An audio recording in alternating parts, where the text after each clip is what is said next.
Chers collègues députés, mesdames et messieurs, je tiens à vous exprimer ma profonde gratitude pour la confiance que vous m'accordez en m'élisant président de l'Assemblée nationale et permettez-moi à présent de vous adresser mon premier discours. Excellences, mesdames et messieurs les députés, chers collègues,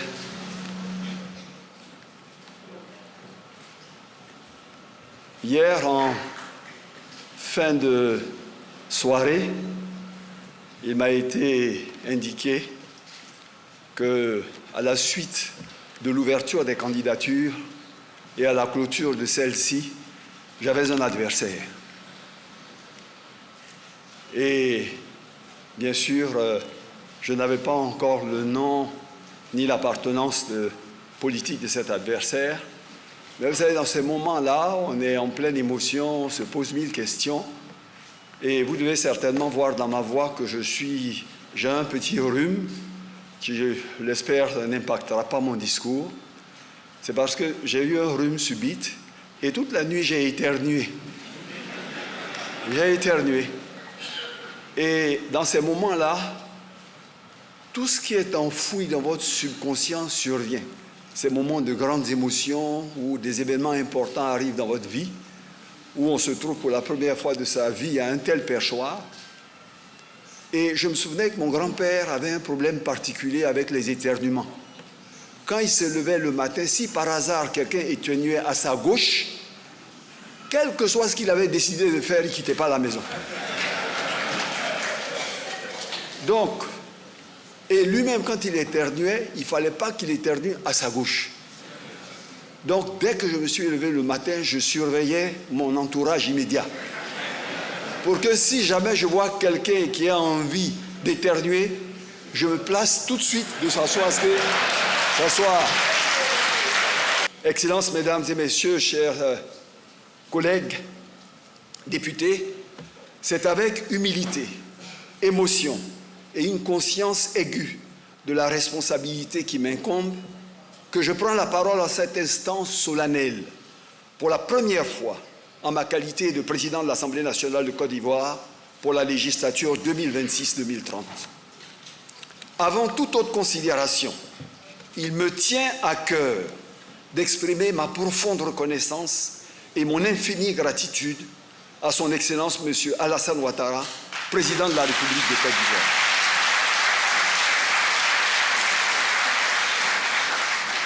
La confiance constante qu'il m'a accordée au fil des responsabilités qu'il a bien voulu me confier m'honore et m'élève.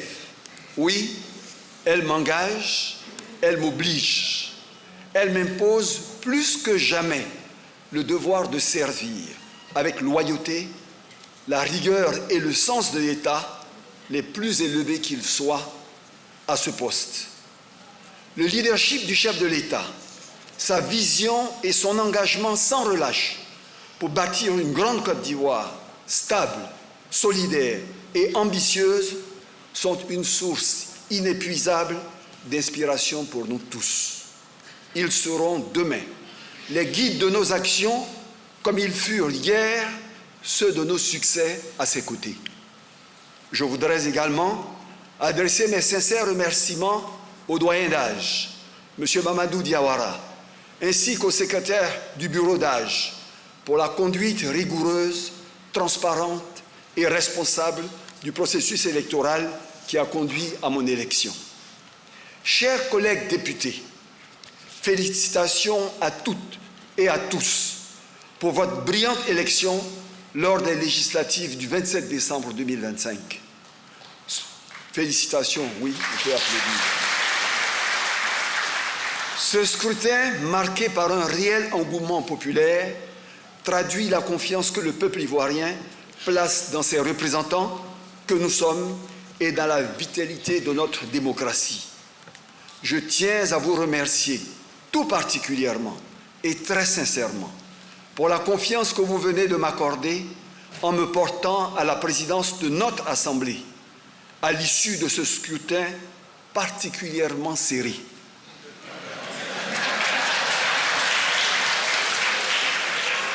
Et je voudrais, par la même occasion, féliciter mon adversaire pour cette opportunité de la preuve vivante de la démocratie au sein de notre institution. Chers collègues, cette confiance que vous avez mise en moi m'honore profondément et m'oblige à servir avec dévouement et exigence notre institution et la nation tout entière. J'associe à ces remerciements ma famille politique, le RHDP, dont le projet de société, inspiré de la vision 2030 de son Excellence, Monsieur le Président de la République, de par sa clarté, sa cohérence et son ambition pour une grande Côte d'Ivoire, a convaincu les Ivoiriens lors de l'élection présidentielle d'octobre 2025, puis lors des législatives de décembre. La très large majorité qui nous a confié au RHDP est à la fois une force claire et une immense responsabilité face au pays et face à l'histoire.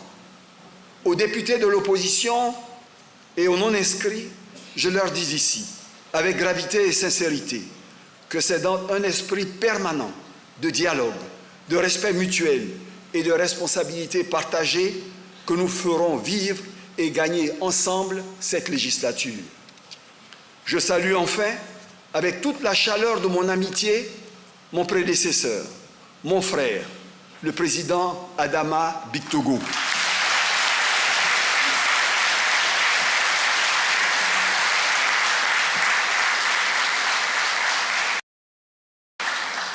Vous laissez une institution modernisée, respectée et renforcée. Toutes et tous ici, par ma voix, vous rendons hommage pour l'immense travail accompli et pour l'héritage institutionnel majeur que vous nous transmettez. Sachez que nous saurons le préserver. Second bon applaudissement pour Adama Bictogo.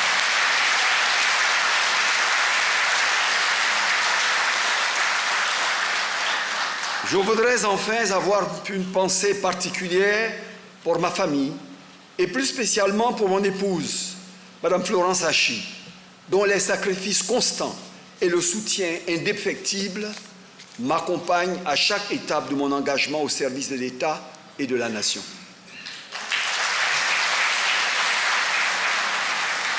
Madame et Messieurs les députés, en ce début d'année 2026, je voudrais adresser à chacune et à chacun d'entre vous, ainsi qu'à vos familles, mes vœux les plus sincères de santé, de paix et de réussite.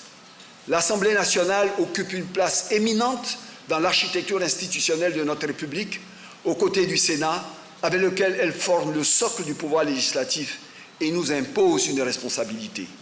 Cette responsabilité dont il faut avoir une conscience intime, permanente, est immense.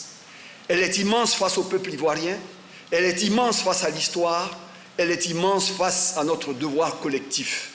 Faire réussir la Côte d'Ivoire toujours plus vite, toujours plus haut, toujours plus fort. L'Assemblée nationale sera l'un des leviers essentiels de cette réussite. Par le vote de la loi, par l'examen et l'adoption du budget de la nation, par un dialogue exigeant et constructif avec le gouvernement, nous aurons la responsabilité de traduire la vision du président en actes concrets pour faire gagner la Côte d'Ivoire et améliorer concrètement la vie et l'avenir des Ivoiriens. Chers collègues, toutes et tous ensemble, je souhaite que nous puissions incarner une Assemblée nationale où l'on débat parfois avec vigueur, mais toujours avec rigueur, pénétrée à chaque instant d'un respect absolu des convictions, des personnalités, des parcours et des esprits comme des cœurs. Une assemblée qui fait vivre une nation de paix, fraternelle et rayonnante. Une assemblée qui incarne pleinement cette grande Côte d'Ivoire, solidaire et ambitieuse, que le président de la République, son Excellence Alassane Ouattara, avec tous les Ivoiriens, a façonné et continue de bâtir à pas de géant. Mesdames et Messieurs les députés, c'est au regard de cette responsabilité historique et conscient des attentes immenses placées en notre institution que je mesure pleinement le sens du mandat que vous venez de me confier. Je m'engage ainsi, solennellement à être le président de tous les députés et à présider notre Chambre avec humilité, parce que nul ne détient la vérité dans une démocratie vivante. Avec écoute, parce que chaque député est le dépositaire d'une part de la souveraineté du peuple ivoirien. Avec impartialité, parce que la République l'exige et que nos institutions en tirent leur crédibilité. Avec ouverture, parce que le dialogue est la condition du progrès et la cohésion nationale. Avec exigence, enfin, parce que le peuple ivoirien attend de nous des lois utiles, des débats de qualité et des décisions à la hauteur de ses espérances. Vive l'Assemblée nationale ivoirienne, vive la République et que vive la Grande Côte d'Ivoire. Je vous remercie de votre attention. Voilà, c'était à l'instant